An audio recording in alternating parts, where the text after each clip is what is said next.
Hi everyone, my name is Jan Benham, founder of the Institute of Aromatherapy and Aroma Shop. I'm here today to talk about citrus oils, and specifically their use as phototoxicity. There's been a lot of talk of them, and a lot of miscommunication as well on the internet. For example, I have seen lemongrass essential oil, which is not a citrus essential oil at all, being treated as phototoxic and being put in the same bracket as citrus oils. So let's take a look at the citrus oils. What are they? Well, first of all, they are a family of similar-like plants. So when a pharmacist or chemist go out, or botanicist go out, they go into the woods and they find out, let me start all over again.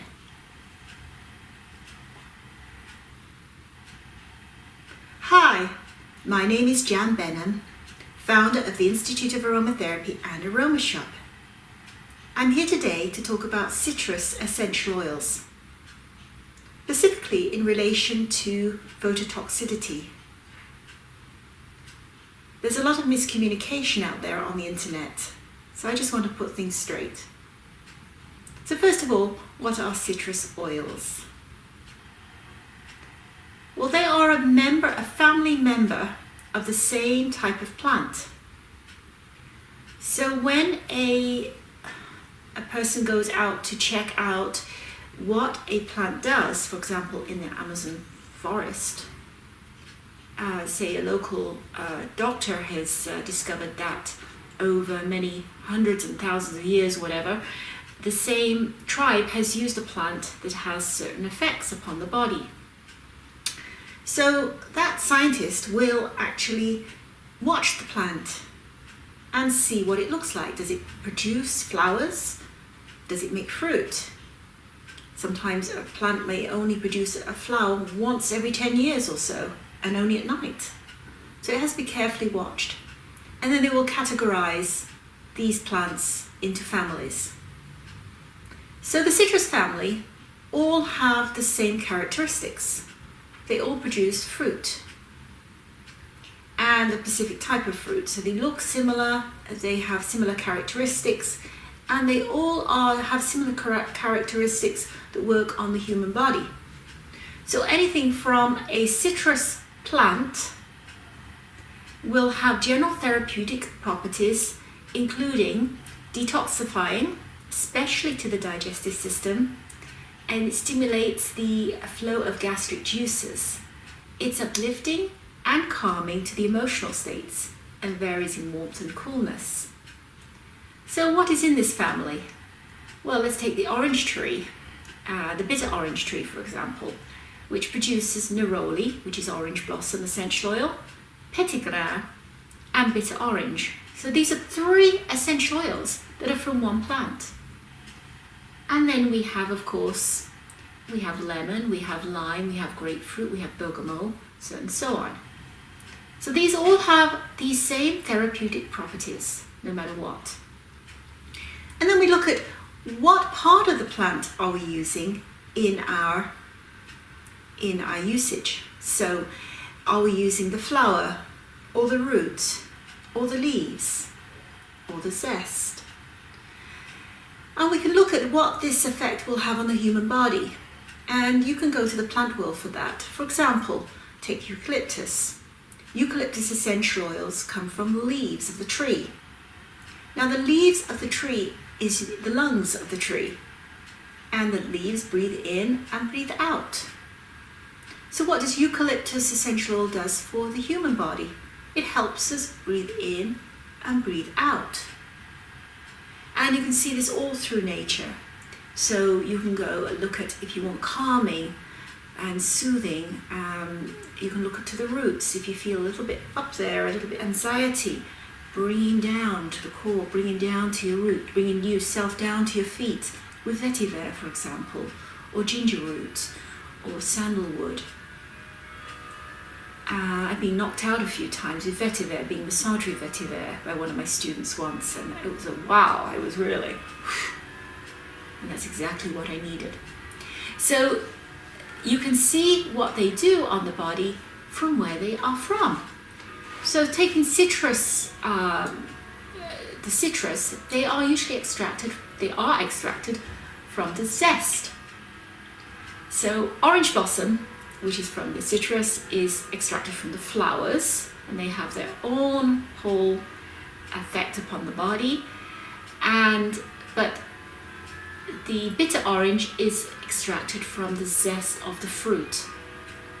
And these zests, their particular attributes are that they're uplifting, they're again general detoxifiers, and they are refreshing.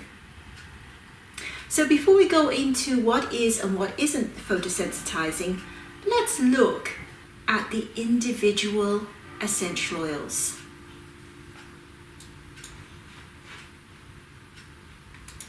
So I'm just going to my Materia Medica, and we're going to look at Bergamot first. It's spelled Bergamot, but the correct saying is Bergamot. It's from Italy, specifically from the town called Bergamo. It is used a lot in the perfume industry, but it's also used in aromatherapy. And Bergamot it's got something called it's got something called bergamotine. I always say that wrong. Bergamotine, which is the photosensitizing feature of this essential oil. So it is phototoxic, but it has incredible uses on the human body. So first of all, I remember back in the 70s trying to get my skin brown, as we all were in those days, and I used to buy something called Bergasol. And this was a suntan product that you apply to your skin, and then you baked yourself in the sun, and you got browner, and it worked. And what they were using, of course, Bergasol is the clue here, they were using either bergamot or they were using a chemical from bergamot to cause this effect. So we've used this for a long time for these reasons. We've known about this. If you go to the perfume industry, a lot of perfumers will use bergamot because it has an incredible scent. And if you see someone who's used perfume all their life, say older people, and they've constantly put a dab of perfume there, then they eventually get like brown stains appearing here. And this is caused by the toxic effect of the phototoxic effect of the bergamot and the other scents possibly in the perfume that have been affected by the sun, permanently tanning the skin in that area. So yes, bergamot is useful, but you just got to be careful in how you use it. It's not, there's a lot of benefits to using bergamot as well. Now, some of the aromatherapy industry does work by taking out the chemical that causes the burning. I personally think that aromatherapy should be using the complete essential oil. The more you interfere with an essential oil chemically, the less therapeutic it becomes. This is my view, and this was also Gatterfoss's view, he is the great-grandfather of aromatherapy. So I personally use the whole oil. I just don't put on a whole load of it before I go out in the sun, especially if I was, say, going to go sunbathing. So what does it do? It helps to relieve painful digestion, helps with colic, flatulence, indigestion. It is sedative to the nervous system, believe it or not, and helps with anxiety, so it helps to calm you down. It's very helpful in skin conditions such as eczema and psoriasis, and also oily complexions, so it is useful that way. Another thing I found bergamot useful for is if I found I've been coming down with a cold sore, and before you get the blisters and you feel that tingling effect. I don't have it happen very often, might have it once every 3 or 4 years. I immediately reach for the bergamot, put a drop directly on the area, job done, tingling goes away, no blisters come up. It's good for helping infection with cystitis, with inflammation of the urinary system, and on a psychological level it is uplifting yet also can be calming depending on what you blend it with. So if you blend it with clary sage, it will relax. If you blend it with eucalyptus, it will uplift. So it can be both refreshing and uplifting, and it's very useful during depressive states. So it is a valuable essential oil to use as long as you're just not putting it on, slathering it on before you go out into the sun. Grapefruit is the next one we're looking at, and bear with me here. So grapefruit. Grapefruit is one of my favorite essential oils. The Citrus paradisi. Again, it's obviously from the zest of the fruit. It is very can be sensitive for us. It can be prickly on sensitive skins. It also has a partial photosensitization. What is interesting, this is 24 times less likely to cause a problem than bergamot. So it's 24 times less. So it only has a partial photosensitization. It is very good for the liver. I know I used it in a liver cleanse I did recently. I took a lot of grapefruit along with olive oil and other stuff too. And it's very good for helping with cleansing the gallbladder and the liver. It helps tremendously with the lymphatic circulation and drainage, detoxing, stimulating to the general circulation. It helps elimination of toxins from the colon and cleansing, helps to get rid of acidity in the body, and makes the stomach more alkaline. So therefore it helps with things like arthritis and rheumatism, because it also eliminates uric acid buildup.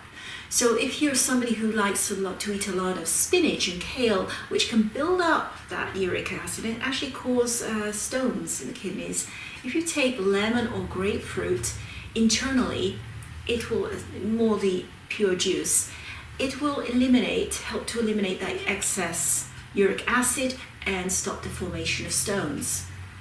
It is restorative and supports vitality. In skincare, it helps with acne and tightens the tissue. It's good for oily acne complexions, varicose veins, and also to help to prevent them. It's good for tired, saggy, greyish, smoker's complexions because it promotes the blood circulation.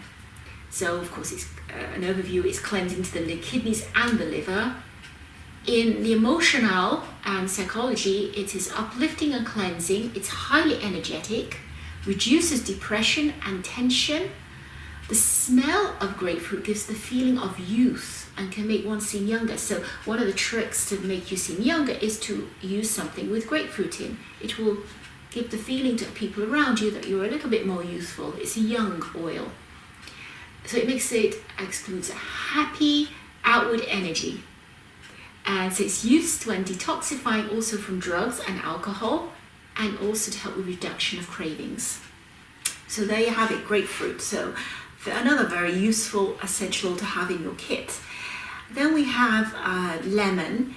Now lemon has got similar properties to grapefruit. Again, it is a little bit more phototoxic than grapefruit, but not as much as bergamot. It is also stimulating to the general circulation. It also helps with lymphatic drainage. I drink juice of half a lemon every morning, again to aid in elimination, so you don't get a uric acid buildup in the body, to alkaline the body too, to get rid of excess acid. So it has an alkaline effect, even though it's an acid, it has an alkalining effect upon the body.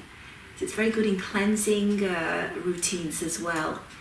So it improves the digestive process, helps the elimination of toxins, and it's restorative. It again supports vitality.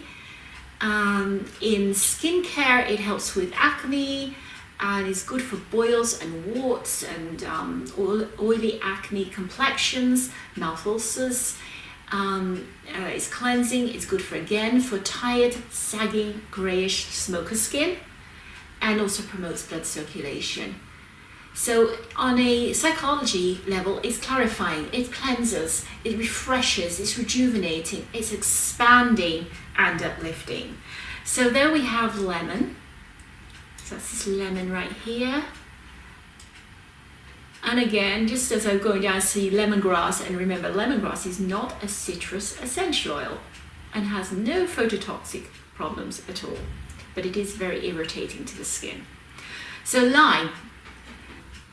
Lime is, I would say, a gentler cousin of lemon. It still has all of the potential photosensitization, not again as much, but it is relaxing a little bit. It does stimulate the general circulation and it does aid lymphatic drainage. It's kind of nice if you're doing a blend, for example, say for 3 months, you use something with grapefruit in, then you might change it to the lemon, then you might change it to lime.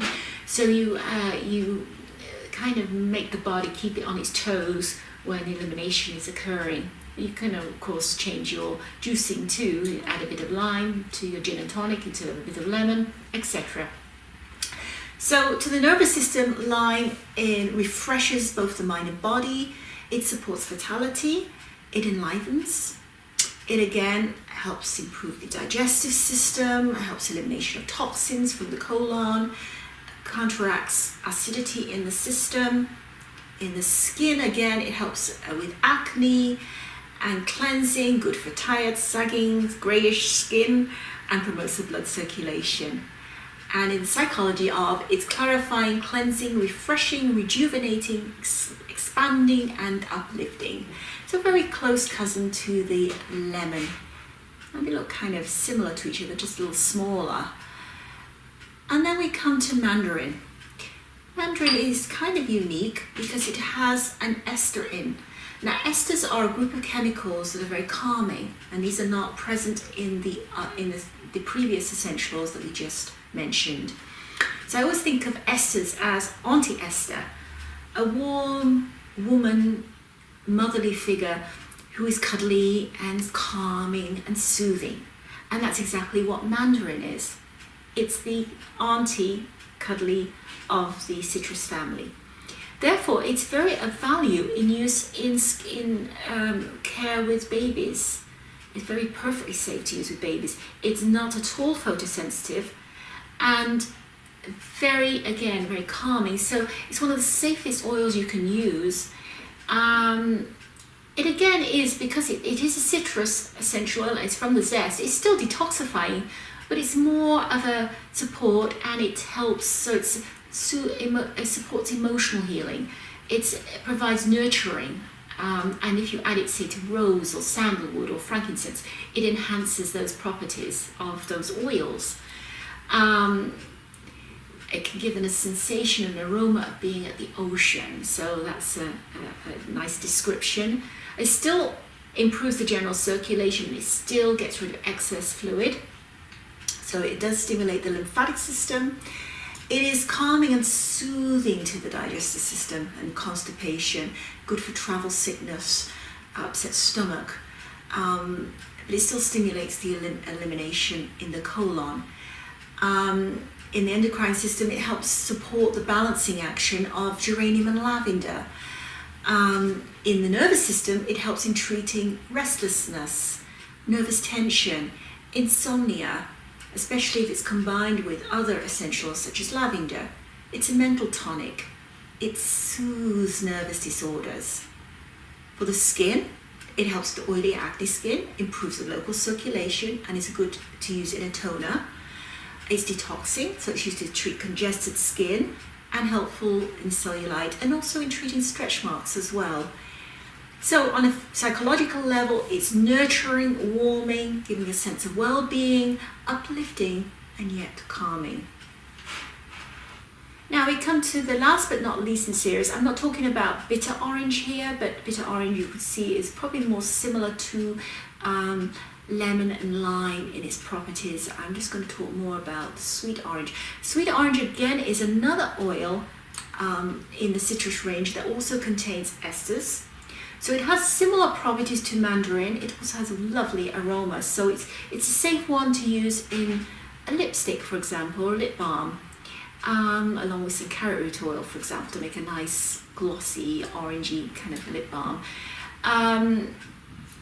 It does all the things that citrus groups do in detoxifying the lymphatic system, helping the general circulation, but it's still calming and soothing. It's still an anti-ester. and also helps with the elimination of uric acid, so it helps with arthritis, it helps with oily acne skin, improves the local circulation, it's a good toner, it helps to treat the congested skin and cellulitis and also stretch marks. So it's cleansing to the kidneys, and on a psychological level, it unblocks and circulates stagnant energy. It soothes the perfectionist who cannot tolerate mistakes, calms those reluctant to ask others for help, and combats pessimism. So now we've talked about each of the individual of 6 essential oils. We will go back to what we would consider to be photosensitive and not. So what is photosensitization? It is the process in which ultraviolet UV radiation combines with a particular substance and causes a chemical or biological changes. And these essential oils basically have these chemicals in them which can cause this problem. So for example, bergamotine is in bergamot, and this chemical structure, when it's combined it allows it to form cross-links with the cell DNA. In turn, makes the skin especially susceptible to UV radiation. During the process, free radicals and singular oxygen are also formed and can inflict damage on cellular membranes. So if exposed to sunlight, after topical application of a photosensitive oil, the skin may become temporarily darkly pigmented, red or irritated. So, the essential oils that are not toxic, phototoxic, are sweet orange, and tangerine and mandarin, they're the same botanical name by the way, steam distilled lemon essential oil and steam distilled lime. So this is different from how these are distilled. These are distilled by being pressed. So these are phototoxic, but the steam distilled ones are not phototoxic. So the citrus oils that are phototoxic is bergamot, grapefruit, bitter orange, cold press lemon essential oil, and cold press lime essential oils. The maximum number of drops you want to add to your 13 ml, which is 1 ounce of carrier oil or carrier cream or lotion, would be bergamot 1 drop, cold press lime 4 drops, bitter orange 8 drops, cold press lemon 12 drops, and grapefruit 24 drops. So you can see there's a big difference between grapefruit and bergamot, grapefruit and bergamot. So that is to debunk what is citrus and what is not citrus. It has a complete chemistry background behind it of why and what and how. So there is no guessing here. And so if you'd like any more information, please just email me or contact me and I'll be happy to answer any questions. So it's bye for now, and I hope you enjoyed this podcast. I hope you find it useful, and see you next time.